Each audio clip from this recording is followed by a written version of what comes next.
Le comité des jeunes du Parti indépendantiste entend faire la promotion de l'indépendance dans toutes les universités, dans tous les cégeps et dans la jeunesse québécoise en général. Nous allons réussir et on se donne 5 ans ou 7 ans maximum pour réussir ce but. Nous l'aurons. Nous, on ne niaise pas, on va droit au but, puis on va avoir l'indépendance, je vous le garantis. Oui, la question, quand on dit, par exemple, que c'était peut-être le rêve ou le combat d'une génération, moi, j'ai vu mes parents toujours militer pour l'indépendance. Ils ont commencé dans les années 60 à l'époque du RIN, ensuite se sont joints au Parti québécois, ils ont travaillé d'arrache-pied pour que le Parti québécois réalise l'indépendance, pas prendre le pouvoir pour gérer une province, mais réaliser l'indépendance. Mais ces gens-là, cette génération a été très déçue par l'inaction du PQ depuis 1995, depuis le vol référendaire. Ils se sont sentis trahis. Mais quand on parle des jeunes, ça c'est le discours médiatique ambiant qui dit « Ah, les jeunes ne s'intéressent plus à leur nation, les jeunes ne s'intéressent plus au Québec, ils pensent aux luttes altermondialistes. » Mais penser aux luttes altermondialistes, ça ne veut pas dire nécessairement ne pas penser à l'indépendance nationale.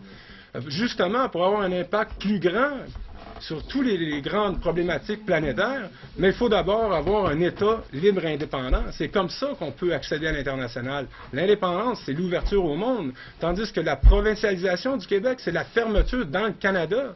C'est la prison canadienne. Et les jeunes, ils connaissent leur histoire, là. Ces gens-là, c'est des militants comme les autres.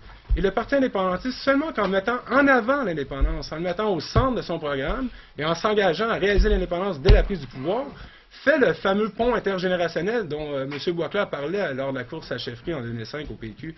Nous, seulement qu'en proposant l'indépendance, on réunit toutes les générations, on réunit les Québécois de toutes les régions.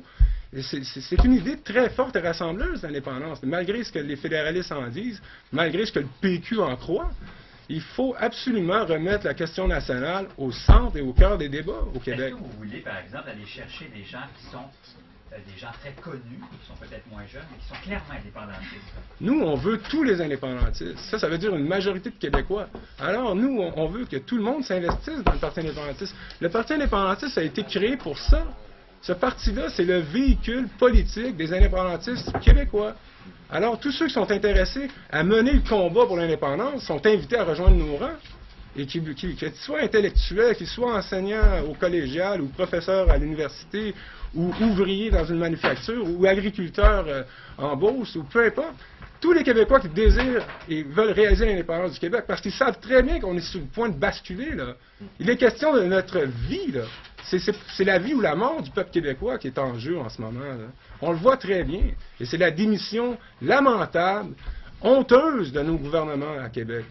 Quand je vois, là, on a eu des statistiques récemment, l'État québécois, Mme Marois prétend qu'il n'y a pas de bilinguisme institutionnel au Québec. On vient d'apprendre que l'État québécois, par exemple la SAAC, dessert les allophones à 75% en anglais.